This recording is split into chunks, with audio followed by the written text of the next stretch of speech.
খাকী এখন ৰাজনৈতিক থ্ৰিলাৰ ৰাজনৈতিক পৰিৱেশ পৰিস্থিতিৰ ওপৰত আমি ছবিখন বনোৱা হৈছোঁ। এজন সাংবাদিক হিচাপে আমি ৰাজনৈতিক নেতাক নিচেই কাষৰ পৰা দেখিছোঁ, আৰক্ষীক আমি নিচেই কাষৰ পৰা দেখিছোঁ। আজি পোষ্টাৰখন চালেই গম পাব যে ৰাজনৈতিক হেঁচাৰ বলীত আৰক্ষী চলি আছে নেকি, আৰক্ষী আপোচ কৰিবলগীয়া হৈছে নেকি, সেইবোৰ কথা খাকীত দেখুওৱা হৈছে। যিহেতু এখন ৰাজনৈতিক থ্ৰিলাৰ, নিৰ্বাচনৰ আগে আগে ২৭ ফেব্ৰুৱাৰী তাৰিখে আমি ছবিখন মুক্তি দিয়াৰ কথা সিদ্ধান্ত লৈছোঁ। ছবিখনত আমি কাৰিকৰী দিশটোক বিশেষ গুৰুত্ব দিছোঁ।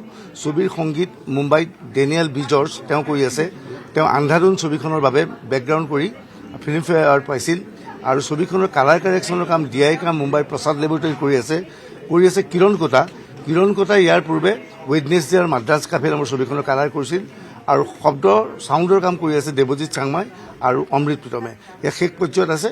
আমি আশা কৰিছোঁ অসমৰ ৰাইজক এখন নতুন ধৰণৰ আমি দেখি থকা আমাৰ চৰিত্ৰবোৰক লৈ এখন ছবি উপহাৰ দিব পাৰিম। মুখ্য চৰিত্ৰত কোনে কোনে অভিনয় কৰিছে? ছবিখনত অৰুণ নাথে গুৰুত্বপূৰ্ণ চৰিত্ৰ এটা ৰূপায়ণ কৰিছে। জ্যেষ্ঠ অভিনেতা অৰুণ নাথে ছবিখনত মুখ্যমন্ত্ৰী চৰিত্ৰ ৰূপায়ণ কৰিছে। ইয়াৰ বিপৰীতে জাহানাৰা বেগম তেখেতে গুৰুত্বপূৰ্ণ কৰিছে। শ্ৰেয়া বৰঠাকুৰ, পৱন গায়ন, গীতাৰ্থ শৰ্মা, ঈশান হাজৰিকা, হেমন্ত দেৱনাথ, নন্দিনী বৰুৱা এনেকৈ বিভিন্নজনে অভিনয় কৰিছে। আমি শুনিছোঁ আৰক্ষী যিটো ভূমিকা, আৰক্ষী যিটো ৰোল কৰিছে, এজন ৰিয়েল লাইফ তেওঁ নিজেও এজন কপ নেকি, নিজেও এজন আৰক্ষী বিষয়া নেকি? হয়, মই সেই কথা ইমান ক'ব বিচৰা নাছিলোঁ, কিন্তু মোৰ ছবিখনত এজন OCৰ কাহিনী হয়। গতিকে যিহেতু এজন OCৰ কাহিনী, লগে লগে মই OCৰ চৰিত্ৰৰ বাবে কাৰোবাক বিচাৰিছিলোঁ।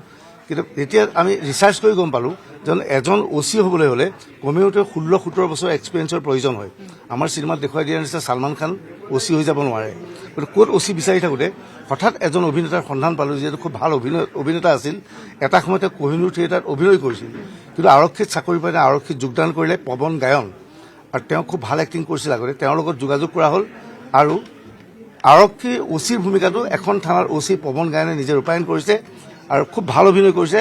গতিকে এই বিষয়ে এতিয়া বিশেষ নকওঁ। ছবিখন চোৱাৰ পিছত মই ক'ম যে পৱন গায়ন কোৰ OC এতিয়া খুব কৰ্মৰত অৱস্থাত আছে, কিন্তু কওঁ যে বৰ্তমানে এখন আৰক্ষী থানাৰ অফিচাৰ ইনচাৰ্জৰ ভূমিকাত আছে আমাৰ অভিনেতা পৱন গায়ন। আপোনাৰ ৰোল থাকিব নেকি? মই সৰু চৰিত্ৰ এটা কৰিছোঁ, ধেমালি কৰিব নাই বিশেষ নাই, সৰু অকণমান কৰিছোঁ। কিন্তু চিনেমাখন কিছু ছাছপেন্সধৰ্মী চিনেমা। মই পুনৰ কৈছোঁ যে এইটোৱে ভাল লাগিব, কিছু নতুনত্ব পাব। ইয়াত আমি কোনো ষ্টাণ্ট কৰিবলৈ মাদ্ৰাজৰ পৰা বা মুম্বাইৰ পৰা মানুহ অনা নাই। ফাইটিং আছে, গুলীয়াগুলি আছে, এনকাউণ্টাৰ আছে, সকলো চব আছে, কিন্তু ৰিয়েলিষ্টিক লাইফত আমি দেখুৱাবলৈ চেষ্টা কৰিছোঁ। চাওঁ দৰ্শকে কেনেধৰণে। কাহিনীটো কি ধৰণৰ, যিটো পলিটিকেল এনভাইৰনমেণ্ট যিটো দেখাব চেষ্টা কৰিছে, অসমীয়া পলিটিক্স নে জিঅ' পলিটিক্স নে অসমৰ ৰাজনীতিৰ ওপৰত ছবিখন দেখুওৱা হৈছে। ৰাজনৈতিক পৰিৱেশ পৰিস্থিতি এই বস্তুটোও দেখুওৱা হৈছে যে এতিয়া যি ধৰণে ড্ৰাগছৰ কথা হওক, বাল্য বিবাহৰ কথা হওক, এক বিশেষ সম্প্ৰদায় বিশেষকৈ মুছলমানসকলক হাৰাশাস্তি কৰি হৈছে নেকি, আচলতে ভুল হৈছে নে শুদ্ধ হৈছে, সেই দিশটোও দেখুওৱা হৈছে। আৰু ইয়াত মই কৈছোঁ যে এখন মুছলমান অধ্যুষিত এটা অঞ্চল, অতি পিছপৰা অঞ্চলৰ প্ৰায় 1000-2000 লোকে এই ছবিখনত অভিনয় কৰিছে। তেওঁলোকে আমাক অতি সুন্দৰ সহযোগ কৰিছে। ছবিখন চালে মানুহে নতুন ৰূপ এটা দেখা পাব।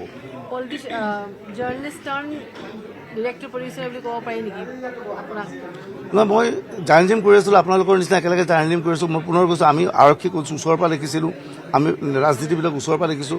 আমি যেতিয়া হিন্দী চিনেমা চাওঁ, হিন্দী চিনেমা ৰাজনীতিবিদজনক দেখি পেলাই ভাবোঁ আমাৰ চিফ মিনিষ্টাৰটো এনেকুৱা নহয়, আমাৰ লগততো কথা পতা MLA-টো এনেকুৱা নহয়, আমাৰতো পুলিচ থানাৰ OC-টো এনেকুৱা নহয়। আমি দেখা OC, আমি দেখা ৰাজনীতিবিদক ছবিখনত দেখুৱাবলৈ চেষ্টা চলাইছোঁ। মুঠ চৰিত্ৰ ইয়াত আপোনাৰ 1500-ৰ ওপৰত আছে বুলি ক'লে ভুল কোৱা নহ'ব। বহুত চৰিত্ৰ আছে, 1500 অধিক চৰিত্ৰ অভিনয় কৰিছে। শ্বুটিং মূলতঃ ইয়াৰ গুৱাহাটীত হ'ল, সোণাপুৰত হৈছে আৰু তেজপুৰত হৈছে, আৰু এটা মাইনৰিটি এৰিয়া হৈছে। সেই এৰিয়াটোৰ কথা অসমতে আছে, সেই এৰিয়াটোৰ কথা আমি ক'ব নোখোজোঁ। ইলেকশ্যন আমাৰ তাত সময় নাই। এতিয়া চিনেমা কৰাৰ এতিয়া বহুত কেইখন চিনেমা ৰিলিজ হোৱাৰ কথা আছিল, কিন্তু এতিয়া বহুতে দেখিছে চিনেমাবিলাক পিছুৱাই দিছে। আমি নাজানো, গতিকে এতিয়া কোনোবাই কৈছে আমি 6 ফেব্ৰুৱাৰীত ৰিলিজ কৰিম, 8 ফেব্ৰুৱাৰীত কৰিম। গতিকে আমি এটা দিন লৈছোঁ 27 ফেব্ৰুৱাৰী। আমি 6 ফেব্ৰুৱাৰী কৰিব পাৰিলোহেঁতেন, কিন্তু 6 ফেব্ৰুৱাৰীৰ বাবে 4-5খন চিনেমাই বুকিঙত ৰেডি আছে। গতিকে আমি 27 ফেব্ৰুৱাৰী লৈছোঁ। আৰু যিহেতু নিৰ্বাচনৰ সৈতে জড়িত বিষয়, ৰাজনীতিৰ সৈতে জড়িত বিষয়, চৰকাৰ পৰিৱৰ্তনৰ কথাও ইয়াত আছে, গতিকে এই ছবিখনত ৰাজনৈতিক পৰিৱেশ পৰিস্থিতিৰ মাজতেই আমি ৰিলিজ কৰাৰ সিদ্ধান্ত লৈছোঁ। কিন্তু ইয়াত কোনো দলক বা কোনো ৰাজনৈতিক কোনো চৰকাৰক প্ৰমোট কৰিবলৈ চেষ্টা চলোৱা হ'লে ছবিখন চালে গম পাব। হাতী ছবিখনে পূৰ্বৰ অসমীয়া ছবিৰ যিবোৰ ৰেকৰ্ড আছে সেই ৰেকৰ্ড ভংগ কৰিব বুলি আপুনি আশাবাদী নে কি ক'ব? মই মুঠেই আশাবাদী নহয়, আমাৰ ইমান বাস্তৱ চিনেমা এখন সাংঘাতিক কমাৰ্চিয়েল নহয়, গতিকে এই ছবিখন বহুতে কৈছে ছবিতে হিৰো অমুকক নল'লে কিয়, হিৰোইন অমুকক নল'লে কিয়, গতিকে সাংঘাতিক কিবা এটা কৰিব পাৰিম বুলি নাভাবোঁ, কিন্তু দৰ্শকে ভাল পাব বুলি আশা কৰিছোঁ। আপুনি বিচৰা বাতৰি পাব কেৱল নিউজ 18 এপত। নিউজ 18 এপ ডাউনলোড কৰিবলৈ স্কেন কৰক এই QR কোড। গুগল প্লে ষ্টৰতো পাব এই নিউজ 18 এপ।